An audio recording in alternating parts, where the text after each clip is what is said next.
감사 중인 교회입니다. 말씀의 제목이 조금 심오한 뜻이 달려있는 듯하죠. 아직도 봉사 중인 교회입니다. 그러면서 오늘 함께 볼 영상은 감사의 영상으로 준비를 했어요. 첫 주년을 맞이하면서 제가 항상 우리 통합우리교회 여러분들과 함께 나아가는 것이 큰 우리 여러분에게 말씀과 또 찬양과 기도 가운데서도 감사를 끊이지 말자. 그래서 감사의 중요성을 항상 중요하게 여기잖아요. 오늘 제가 한 몇 년 전에 보여줬던 영상인데 감사가 얼마나 큰 은혜가 있는지 이 영상을 보시고 또 한번 은혜를 받길 바랍니다.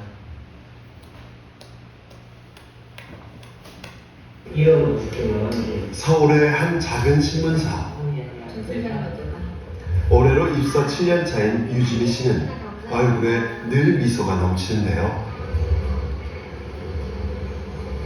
하지만 그녀도 처음부터 밝고 긍정적인 사람은 아니었습니다.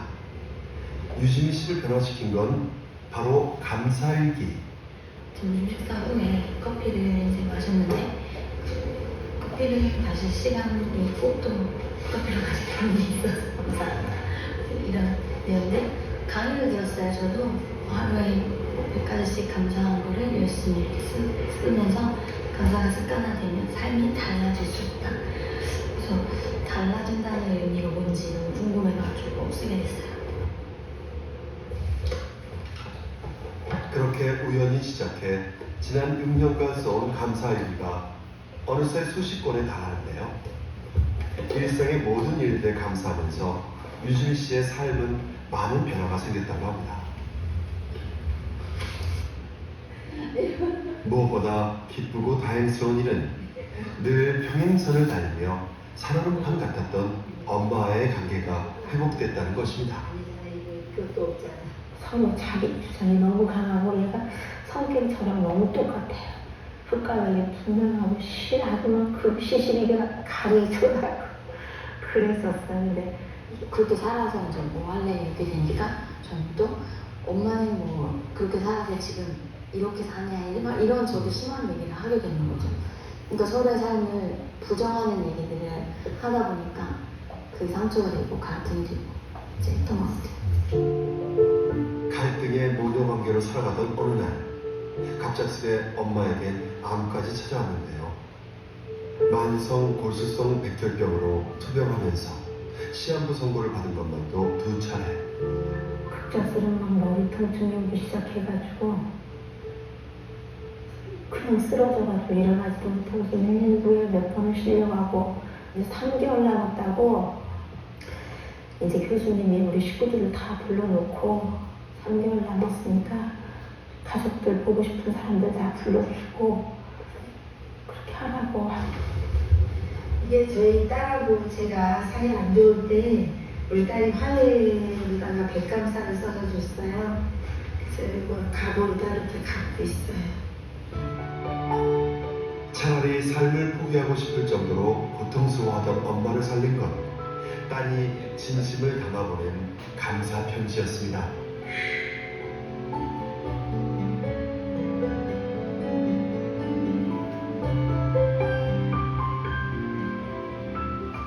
백가지는 처음에 못 쓸 줄 알았어요.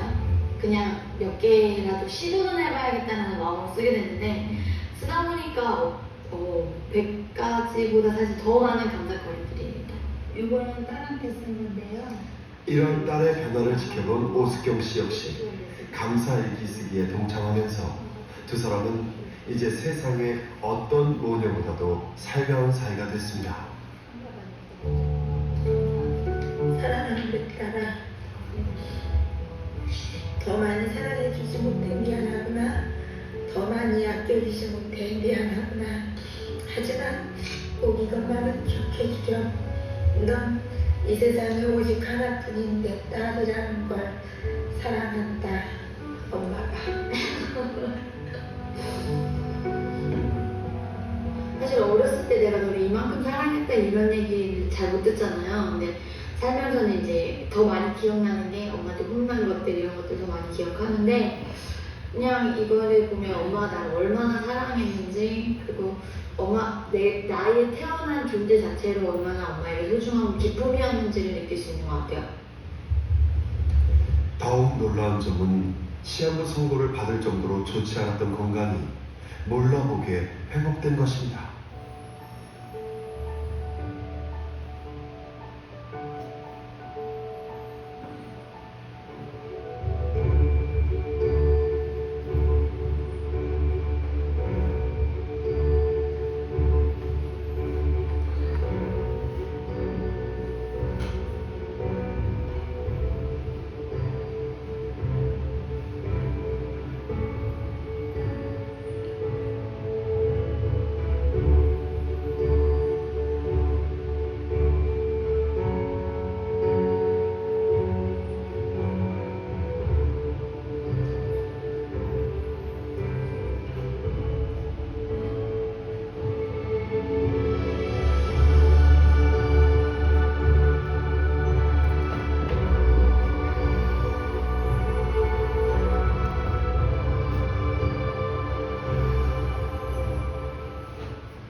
귀한 감사의 모습이었습니다.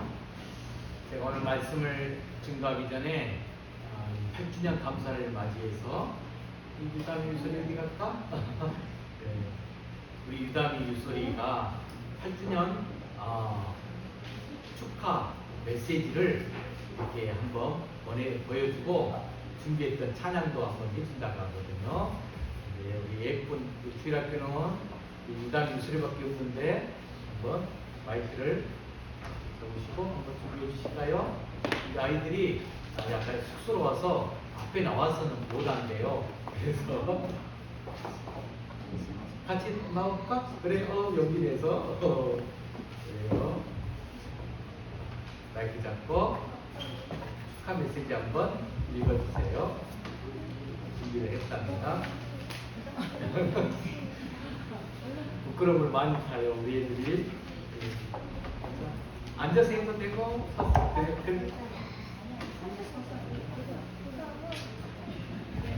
그래요.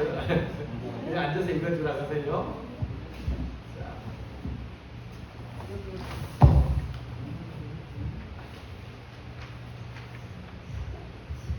자, 한번 해줄까요? 축하 메시지. 예수님 이름으로 소원을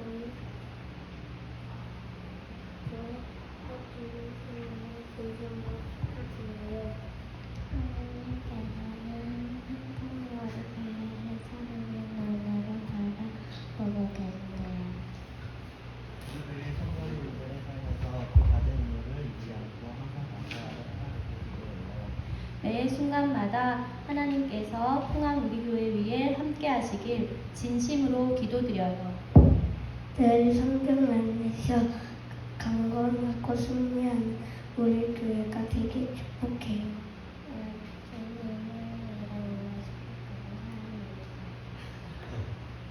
2023년 5월 10일 풍암 우리 교회 8주년 감사 예배를 축하드립니다.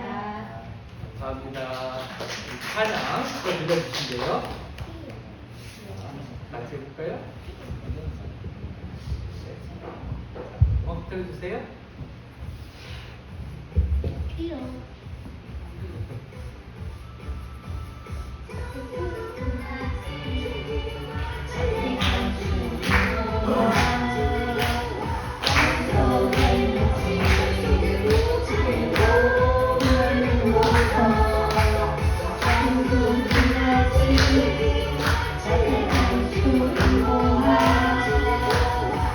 땅속에 묻힌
너희들이 아직은 스스럼을 타서 이렇게라도 하면서 하나하나 이제 성탄절 때 기대할게요.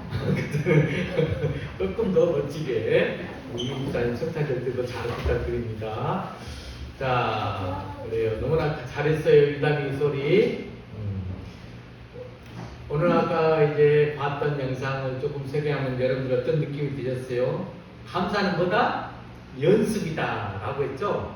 우리 교회 지금 우리 감사의 목표를 풍성하게 쓰시면서 나가신 분도 있고 정말로 감사를 쓰면서 인생의 변화를 경험하신 분도 많이 있는 듯해요. 하루에 100가지 감사 쓸 수 있을까요? 100가지 감사 10가지 감사도 사실이라면 막 힘들었었는데 그렇게 쓰면서 치유와 회복과 정말로 변화의 경험을 했던 두 모녀의 우리가 영상을 보았습니다. 여러분도 현재의 은혜를 깨닫는 것부터가 우리가 하나님께 나아가는 지름길을 알고 감사가 풍성한 여러분 되시길 주님으로 간절히 축복합니다. 자, 오늘 우리는 교회의 8주년 8번째 생일을 맞이하여서 감사의 회로 나가고 있습니다. 참으로 기쁘고 즐거운 날이죠. 그리고 여러분 이 자리에 이렇게 계시기 때문에 우리 교회도 현재 이렇게 존재하는 것입니다. 이렇게 한 분 한 분 다 멋지고 아름다움이 느껴지며 오늘 제 마음도 정말 설레이면서도 뿌듯합니다. 하나님께서도 그런 저와 여러분들도 말미암아 더 크게 기뻐하실 줄로 믿습니다. 자, 여러분 교회는 이 교회로서의 본질을 잃어버려서는 안 되거든요. 성도들도 성도들로서의 본질 이걸 절대로 잃어버려서는 안 됩니다. 실상 본질을 잃어버린 그 자체가 우리에게는 가장 큰 어려움이 되고 문제가 되는 거예요. 예수님께서도 우리가 본질을 잃어버리면 얼마나 쓸모없게 되는가 말씀한 한 구절이 있어요. 그 말씀이 마태복음 5장 13절 말씀이에요. 한번 읽어볼까요? 시작. 너희는 세상의 소금이니 소금이 만일 그 맛을 잃으면 무엇으로 짜게 하리요. 이게 바로 본질을 잃어버리면 얼마나 쓸모없게 되는가를 가르쳐주는 귀한 말씀인데 우리를 뭘로 비유했죠? 소금이라고 했어요. 이 소금의 본질은 짠맛을 내는 데 있죠. 그걸 잃어버리면 소금의 본질이 없어지는 거죠. 더 이상 소금이 아니라는 것입니다. 교회가 교회로서의 본질을 잃어버렸다. 그렇다면 더 이상 교회라 말할 수 없다는 것이죠. 그러면 교회의 본질이 뭘까요? 교회의 본질은 뭘까? 교회는 엄밀히 말하면 예수님의 사역을 이어가는 곳이 교회입니다. 여러분 기억하시기 바랍니다. 교회의 본질은 예수님의 사역을 이어가는 것. 즉 예수님이 이 땅 가운데 오셔서 이 세상에 오셔서 하신 일들을 교회가 계속해서 이어가는 것이다 라는 말씀입니다. 사람들 하나님을 만나고 싶어 하죠. 여러분 하나님 만나고 싶죠. 그러면 어디로 와야 하느냐? 바로 교회로 나와야 한다는 거예요. 교회는 하나님을 만나는 길을 제시해 주는 곳이에요. 여러분 정말 하나님 만나고 싶습니까? 그러면 여러분들이 손을 내밀고 입을 열고 눈을 집중하고 귀를 집중해야 돼요. 하나님 만나고 싶으면 간절한 마음이 있어야 돼요. 교회에 오신 분들, 마음에 상처가 있는 사람, 몸에 병든 사람, 귀신에 사로잡힌 사람, 삶에 문제가 있는 사람 다 어디로 와서 하나님을 만나고 싶어 하느냐? 교회로 와야 된다는 것입니다. 교회는 우리에게 답을 주는 곳이에요. 예수님 당시에도 많은 사람들이 예수님을 찾아왔어요. 왜냐하면 예수님이 답을 주셨기 때문이죠. 오늘날도 마찬가지라는 거죠. 그런데 오늘날 교회가 정말로 답을 주는 교회의 역할을 하고 있느냐라는 거예요. 여러분 한국에 있는 무당들은 조사를 해봤는데 이 무당들을 대상으로 조사한 통계에 의하면 이 무당들의 70%가 과거에 교회를 다녔다고 하는 거예요. 그 중에 집사도 있고 권사도 있고 장로도 있고 심지어는 목사도 있다고 합니다. 그런데 지금 그들이 뭐가 되었다? 무당이 되었다고 하는 거예요. 왜 그렇게 됐을까요? 교회가 그들에게 답을 주지 못했기 때문에. 여러분, 예수님이 귀신보다 못합니까? 절대로 그렇지 않아요. 그것은 오늘날 교회가 예수님의 사역을 제대로 감당하지 못하고 있다는 반증이 되는 거예요. 만약에 교회가 예수님을 제대로만 정말로 영접하게 만들고 가르쳐 주었다면 어떻게 교회 다니다가 그렇게 무당이 될 수가 있었겠습니까? 오늘날 교회가 교회로서의 본질을 잃어버리고 예수님을 제대로 가르쳐 주지 못하고 예수님의 사역을 제대로 감당하지 못했기에 일어난 안타까운 일이 아닐 수 없습니다. 여러분, 오늘 저는 말씀의 제목을 공사중이라는 단어를 읽었어요. 이 공사중이라는 말은 이 땅에 있는 모든 교회들을 표현해주는 가장 적절한 단어가 아닐까라는 생각이 듭니다. 지상에 있는 교회는 예수님께서 다시 오실 그날, 재림하시는 그날까지 여전히 공사 중이라는 말이에요. 그리고 교회 안에 모든 성도들도 우리 성도들 완성된 사람 없습니다. 아무도 없어요. 모두가 다 우리는 건축 중이자 치유 중이자 모두가 다 공사 중이다라고 말할 수 있다는 것이죠. 어떤 교회가 가장 이상적인 교회일까요? 신구약 성경 가운데 말씀을 통해서 본 가운데 가장 이상적 교회론을 다루고 있는 책이 바로 에베소서입니다. 교회를 참으로 사랑했던 칼빈이 있어요. 이 칼빈은 성경 60권 중에서 에베소서를 가장 좋아하고 사랑했다고 합니다. 장로교의 창시자 존 낙스도 말년에 이 칼빈의 에베소서 강의를 읽고 또 읽으면서 마지막 문을 담았다고 합니다. 콜리지라는 분은 우리 인간이 쓴 서신 가운데 가장 신성한 작품이 바로 에베소서다라고 말을 했습니다. 주경가인 스코트는 핸델이 영감을 받아 무릎을 꿇고 할렐루야를 작곡했다면 바울은 영감을 받아 무릎을 꿇고 교회가 무엇인가 그래서 에베소서를 기록했다라고 극찬했습니다. 저도 이 교회를 설립하고 수요일마다 처음으로 강의한 책이 에베소서입니다. 에베소서는 여러분들이 꼭 잘 묵상하면서 나의 신앙생활과 나의 교회 생활을 정말 하나님께 어떻게 나아가야 될지 잘 말씀하고 있는 책입니다. 자, 그렇다면 에베소서 교회가 어떤 교회입니까? 당시 소아시아에 있는 여러 교회들 중에서 에베소서 교회는 가장 이상적인 교회가 될 수 있는 가능성을 가장 많이 가지고 있는 교회였어요. 여러분, 보통 이렇게 좋은 교회라고 하죠. 그게 되려면 우선은 교회를 세운 사람이 훌륭해야 되죠. 에베소서 교회를 세운 사람이 바로 사도 바울이었어요. 사도 바울. 바울은 에베소서 교회뿐만 아니라 다른 지역에서도 수많은 교회를 세웠죠.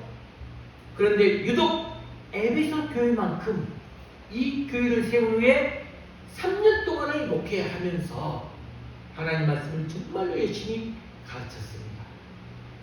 뿐만 아니라 에베소는 지리적으로 교회가 세워지기에 아주 좋은 곳에 위치하고 있어요. 에베소는 소아시아 지역의 교통 중심 지역이거든요. 당시 7대 불가사의 중에 하나인 다이아나 신전이 세워질 만큼 그 당시에 문화의 중심지, 가장 큰 도시 가운데 하나가 바로 에베소 지역이라는 것이죠. 자, 이처럼 이 에베소 교회는 훌륭한 교회론에 대한 가르침이 있다는 것입니다. 목회자가 훌륭했어요. 지리적으로도 최적의 자리에 자리 잡고 있었다는 말씀이죠. 자, 그런데 이런 에베소서에서 보여주고 있는 에베소 교회가 진정 어떤 교회였느냐? 저는 오늘 여기에다가 포인트를 맞췄어요. 완전한 교회였을까? 그렇지 않았다는 거예요. 에베소서를 읽다 보면 우리에게 크게 실망감을 안겨주는 교회의 모습을 볼 수가 있어요. 실망감을 보여주고 있어요. 오늘 본문을 통해 에베소 교회가 어떤 교회였는지 우리가 그 일면을 들여다볼 수가 있는데, 자, 역설적인 이해를 여러분들이 좀 해야 되거든요. 예를 들면 만약에 우리 자녀들에게 유수리가 있어요. 유수리에게 유수라 밥 좀 잘 먹어라 이렇게 말한다면 그 뒷면에는 뭐가 숨어 있다는 소리죠? 밥을 잘 안 먹기 때문에 밥을 잘 먹어라 라고 말한다는 거죠. 밤에 좀 일찍 들어오라 말한다면 아마 귀가 시간이 늦어지는 자녀라고 하는 뜻이 담겨져 있죠. 오늘은 싸우지 말고 들어오너라 이렇게 말한다면 그 자녀는 싸움을 좋아하는 자녀라는 뜻이 담겨져 있다는 거죠. 자, 그러면 에베소 교회가 어떤 것인지 어떻게 말했는지 한번 말씀을 통해 살펴볼까요? 자, 에베소 4장 25절 말씀에 뭐라고 되어 있느냐? 자, 실망과 중을 역설적으로 드러난 구절이에요. 한번 읽어볼까요? 시작. 그런즉 거짓을 버리고 각각 이웃과 더불어 참된 것을 말하라. 자, 이 말씀 속에는 무슨 뜻이 담겨져 있죠? 에베소 교회 안에 거짓된 것, 또 진실하지 못한 것, 이 참된 것을 말하라. 진실하지 못한 것이 가득했다는 이야기가 담겨져 있어요. 자, 그리고 26절도 읽어볼까요? 26절 시작. 분을 내어도 죄를 짓지 말며 해가 지도록 분을 품지 말아라. 이 말 속에는 또 뭐가 담겨져 있어요? 교회 안에 혈기를 부리는 사람들이 있구나. 걸핏하면 화를 내는 사람들, 성질이 까다롭고 별로인 사람들로 가득했다는 것을 우리가 알 수가 있어요. 그래서 이 말을 한 거예요. 또 28절도 읽어볼까요? 28절 시작. 도둑질하는 자는 다시 도둑질하지 말라. 에베소 교회 안에 심지어는 지금 어떤 사람이 있었다? 도벽을 하는 사람이 있었다는 거죠. 이걸 지금 검증하고 반증하고 있는 내용이죠. 자, 마지막으로 한 군데 더 읽어볼까요? 29절 시작. 무릇 더러운 말은 너희 입 밖에도 내지 말라. 이 말 속에는 교회 안에 함부로 하는 말, 상소리, 음란, 패설을 좋아하는 사람, 이간질하고 흉보고 헐뜯고 입술로 죄를 범하는 사람들이 많았다라는 의미가 숨겨져 있지 않겠습니까? 2장에도 보면 유대인과 이방인이 하나가 되지 못하고 서로 갈등하면서 다투는 장면이 나오거든요. 에베소 2장에 이런 모습들이 바로 에베소 교회의 모습이었다는 거예요. 우리가 생각하는 교회의 모습은 여러분 어떤 모습이죠? 성도들이 함께 모여서 천국을 이루고 살아가는 모습이에요. 그런데 에베소 교회가 말하는 이상적 교회가 바로 뭘 말하고 있느냐? 우리가 일반적으로 교회 하면 여러분들 현대적으로도 많이 이해하시는 분들은 교회라는 것, 에베소 교회도 마찬가지예요.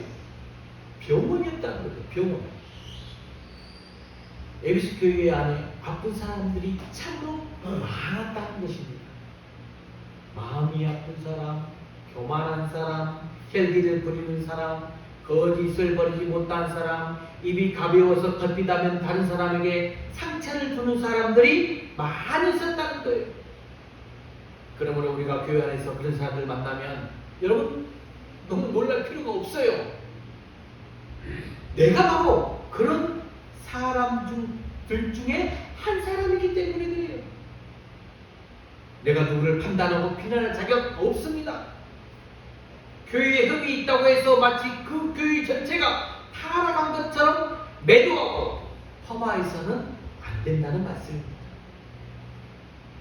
그래서 저는 여러분 이 시간에 교회에 대한 생각, 교회에 대한 개념을 이 시간에 완전히 한번 바꿔보기를 소망하면서 말씀을 여러분과 함께 나눠보려고 합니다. 자, 그러면 교회는 어떤 교회가 되느냐? 첫 번째, 교회는 천국이 아니라 병원이다 라는 개념을 여러분이 갖기 바랍니다. 만약에 이 땅에 살다가 이 교회야말로 완벽한 교회다, 그 교회를 만나거든, 여러분 그 교회에 절대로 등록해서는 안 된다는 말씀입니다. 왜냐하면 내가 그 교회에 들어가는 순간 어떻게 되느냐, 흠이 되고 아픔이 있고 갈등 있는 교회로 바뀔 수 있기 때문이죠. 좋은 병원은 언제나 많은 환자들이 찾아와서 치료를 경험하는 곳이죠. 병원은 환자들이 찾아오는 것을 좋아합니다. 돈을 많이 벌기 때문이기도 하지만 병원이 존재하는 목적, 이유가 환자를 치료하는 데 있기 때문이에요. 그게 좋은 병원으로 소문나는 거죠. 환자들이 병원을 찾아와서 치료도 못하고 오히려 병만 키워서 돌아간다면 그런 병원은 문을 닫아야 할 것입니다. 마찬가지로 교회도 성도들이 교회 와서 마음의 상처를 치료받는 곳이죠. 그게 교회예요. 그런데 우리 영혼이 아픔이나 상처를 치료받지 못하고 오히려 아픔이 커지고 상처를 더 커지게 만든다면 그런 교회는 문을 닫아야 하는 것이죠. 또 교회는 죄인들이 찾아오는 곳이죠. 죄인들이 교회에 와서 치료를 경험하고 변화를 경험해야 합니다. 그래서 우리가 교회를 보면 아직 고침을 받지 못한 사람들 여전히 있어요. 그런 사람들 때문에 교회가 제 기능을 못하는 것처럼 볼 수 있어요. 이 땅에 있는 모든 교회들이 다 문제가 있는 것처럼 보입니다. 하지만 그것은 아직 문제가 있다고 보이는 교회라고 생각하는 그분들은 교회가 아직 어떤 곳인지를 잘 모르기 때문에 그리 말하는 거죠. 교회는 흠이 많은 것이에요. 교회는 부족함이 있어요. 상처투성이에요. 그럼에도 불구하고 교회는 하나님의 교회라는 것입니다. 왜냐하면 교회의 머리는 예수님이시기 때문입니다. 비록 여러분 우리 한국 교회단을 보게 되면 교파가 무지 많아요. 그리 많아도 교회는 하나예요. 왜냐하면 하나 되게 하시는 성령님이 교회 안에 계시기 때문입니다. 교회가 아무리 연약해 보여도 영광스러운 교회가 됩니다. 왜냐하면 교회 안에 영광스러운 주님이 계시기 때문이죠. 성도 여러분 꼭 기억하시길 바랍니다. 여러분도 환자예요. 저도 환자입니다. 병원에서는 여러분 눈에 안대를 하고 온 사람이 있어요. 다리가 부서진 사람이 있어요. 팔이 절단된 사람이 있어요. 그런 사람들 보고 우리는 비웃지 않아요. 몸이 원성치 않아도 맹장 수술 한 사람들 다 비난하지 않아요. 서로의 약점과 단점을 이해해주고 용납해주는 것이 병원이잖아요. 교회가 바로 그런 곳이 되어야 된다는 거죠. 자, 그래서 에베소 4장 32절에 이리 말해놨습니다. 에베소 4장 32절 읽어볼까요? 시작. 서로 친절하게 하며 불쌍히 여기며 서로 용서하기를 하나님이 그리스도 안에서 너희를 용서하심과 같이 하라. 아멘. 진정 우리는 예수 그리스도 안에서 한 가족 공동체, 내 아픔을 자연스럽게 내놓을 수 있는 곳이 바로 교회. 그래서 두 번째, 교회는 어떤 곳이냐? 바로 한 가족이라는 거예요. 한 가족 공동체라는 것입니다. 만약 우리가 예수를 믿지 않았다면 서로를 알아야 될 이유도 없고 알아야 할 필요도 없어요. 그런데 예수님을 믿음으로 우리가 어떻게 달라졌습니까? 예수 안에서 우리가 한 몸이 되었어요. 예수 안에서 한 가족이 되었어요. 오늘 우리 편집사님이 어저께 이제 8주년을 맞이해서 이렇게 감사 대표기도 하기도 쉽지 않은데 정말로 준비를 온전히 하실 것 같아요. 근데 제가 마음속에 저보다 더 감사한 기도의 제목이 우리 교회를 한 번이라도 왔다 갔던 분들을 위해서 기도하면서 한 가족이라고 기도하시는 거예요. 너무나 감사했었어요. 풍암우리교회 한 가족 공동체로 그분들을 기억하여서 함께 기도하는 그 기도에 제가 부끄러웠어요. 이 땅에서뿐만 아니라 천국 가서도 우리는 영원히 함께할 가족이잖아요. 오늘 본문 2장 13절 말씀 읽어볼까요? 2장 13절 시작. 이제는 전에 멀리 있던 너희가 그리스도 예수 안에서 그리스도의 피로 가까워졌느니라. 아멘. 내가 원하든 원하지 않든 간에 우리는 예수 그리스도의 피로 가까워진 사람들이라는 거예요. 얼마나 그 큰 은혜가 있습니까? 나 혼자 아무리 발버둥을 쳐도 혼자서는 완전히 줄 수가 없어요. 서로 돕고 서로에게 겸손히 도움을 요청해야 합니다.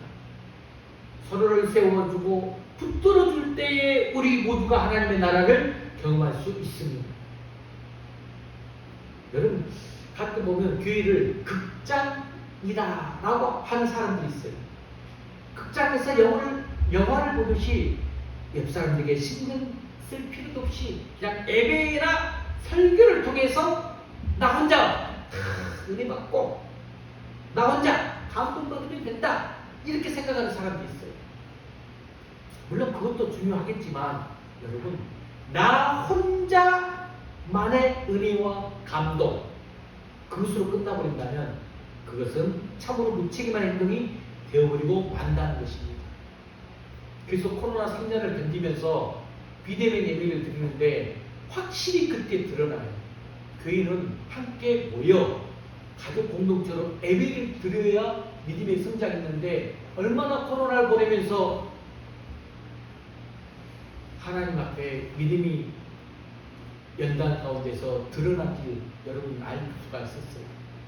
그래서 지금 그 가운데 다시 믿음을 세우기 위하여서 정말로 교회마다 지금 많은 애를 쓰고 있습니다. 특히 우리 청년들에게 안타까운 일이 많이 있는 3년을 지금 보내고 작은 교회는 너무나 힘든 어려움의 시기를 지금 보내고 있는 것입니다. 또 교회를 학원으로 이해하는 사람들이 있더라고요. 이런저런 강좌를 개설해 놓고 내가 필요한 부분만 배워서 채우면 된다 그렇게 생각하는 사람들이 있다는 거예요. 마치 백화점처럼 좋은 물건 쌓아놓고 손님이 필요한 물건만 사가게 하는 것이죠. 물론 성도들이 필요를 채워주는 것도 매우 중요한 일이죠. 귀한 일이죠. 또 그것도 교회의 본질 속에 하나의 부분이지만 큰 본질은 아니라는 거죠. 교회는 한 가족 공동체로서 서로 의지하고 도와주고 함께하는 것 여러분 명심하시기 바랍니다. 그것이 바로 교회입니다. 자, 이제 교회에 대한 이상 제가 두 가지를 분명히 세웠습니다. 첫 번째, 교회는 천국이 아니라 병원이다. 치료 중인 병원. 두 번째는 교회는 한 가족이다. 자, 그리고 이제 세 번째로는 제가 오늘 본문의 말씀처럼 교회는 아직도 공사 중, 치료 중이라는 거예요. 예수님이 다시 오는 날까지 계속 치료 중이고 공사 중이에요. 거기에는 반드시 변화가 있어야 돼요. 만약에 1년, 5년, 10년 믿음 생활을 하고서도 생각이 변하지 않아요.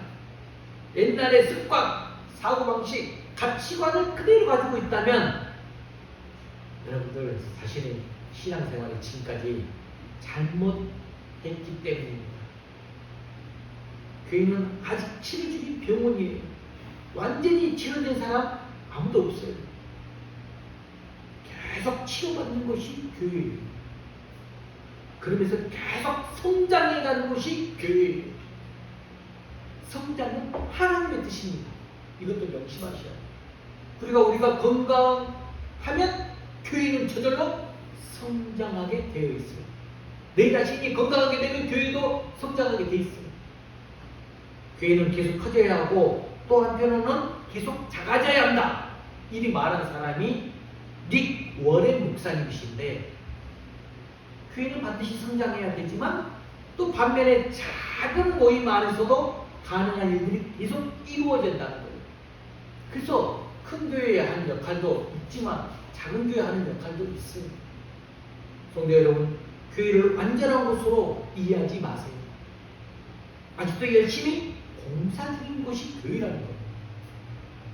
치료와 회복이 계속 일어나는 병원과 같은 교회를 만들어가면 그 교회가 바로 아름다운 교회이자 이상적인 교회라는 것입니다. 저 자신 목회자도 계속 치유를 받아야 합니다. 성도들도 치유를 경험해야 합니다.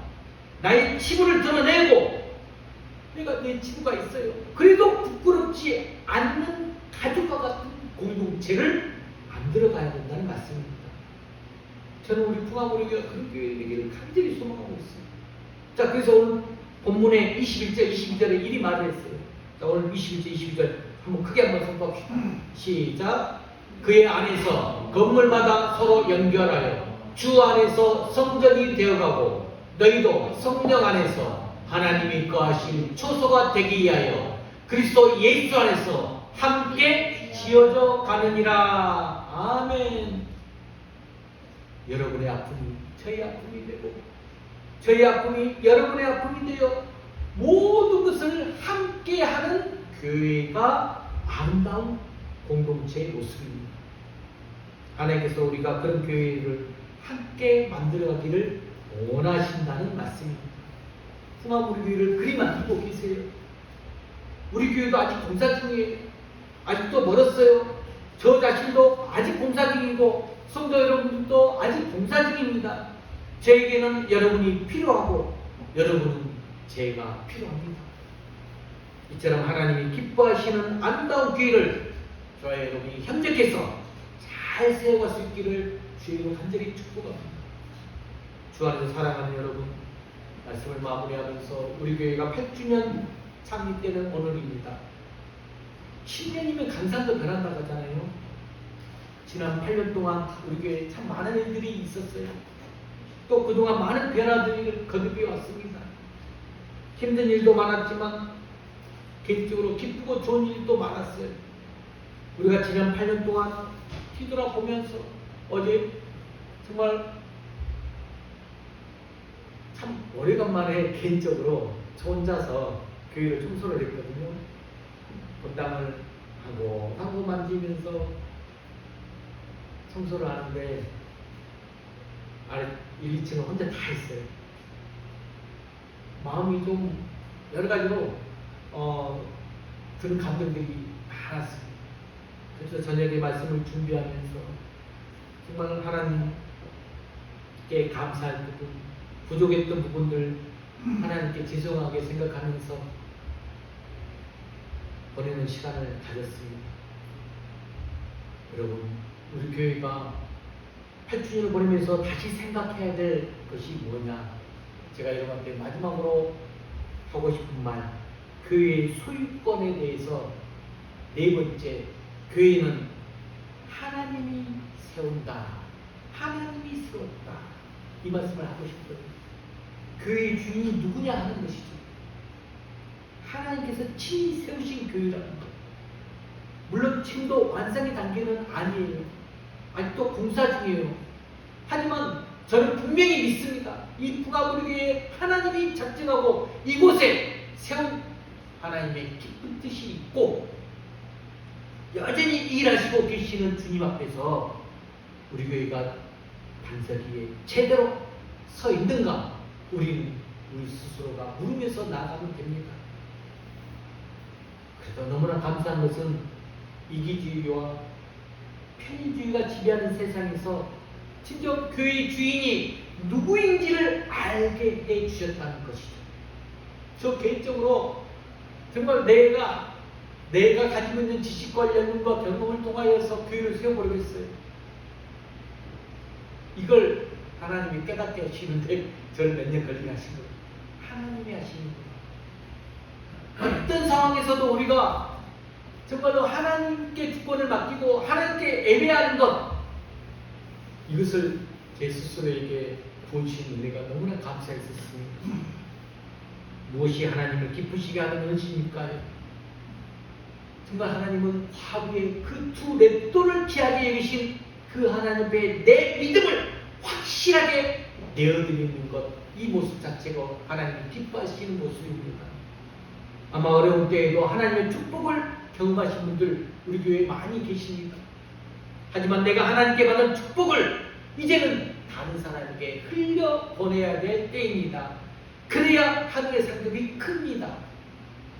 누구의 의를 드러내는 것이 아닌, 누구의 공로를 드러내는 것이 아닌, 함께, 저는 함께 참여하고 함께 헌신하고 함께 예배하는 그런 감격이 넘치는 우리 풍화문의 가족 공동체 교회, 하나님이 주인이 되셔서 일하는 그런 교회가 되기를 간절히 소망합니다. 참으로 좋은 교회는 내가 무엇을 하는 교회가 아니라 내 믿음과 내 헌신 위에 하나님이 직접 교회를 세워가는 것입니다.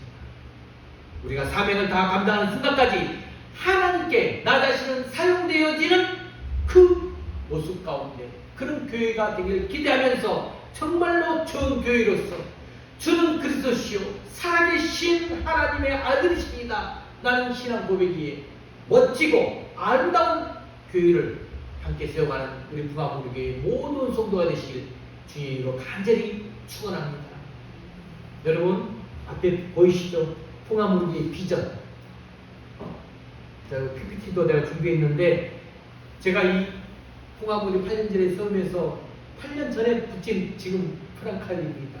이 비전, 사명 선언문 우리 크게 함께 한번 읽어볼까요? 사명 선언문 첫 번째 시작. 성령님의 역사로 움직이는 교회. 두 번째 평신도가 긍정적으로 사역하는 교회. 세 번째 땅끝까지 복음 전하는 사도행전적 성교하는 교회. 네 번째 성령 충만으로 말씀과 기도와 찬양을 통해 살아있는 예배를 드리는 교회. 여섯 번째 온전한 제자로 사람을 살리고 키우며 세워서 세상을 변화시키는 교회. 마지막으로 예수님의 복음 상담으로 치유와 회복과 평화를 누리는 교회. 아멘. 이 시간 기도하는 시간으로 나아가는데 이 사명선언문 저 개인적으로 8년 전에 이유를 세우면서 하나님 우리 교회에 이렇게 나가고 싶습니다 하면서 제가 주보 한쪽에도 비전 사명선언을 넣어놓고 여러분들 읽어가면서 교회를 위해 기도할 때는 이 6가지 제목을 생각하시면서 꼭 기도해 주시기 바랍니다. 제가 함께 하면서 여러분과 함께 하면서 하나님의 이 교회를 이렇게 이끌어 주시라고 기도하시길 바랍니다. 이 시간 주님 다시 오실 때까지 이 찬양 부르면서 기도하며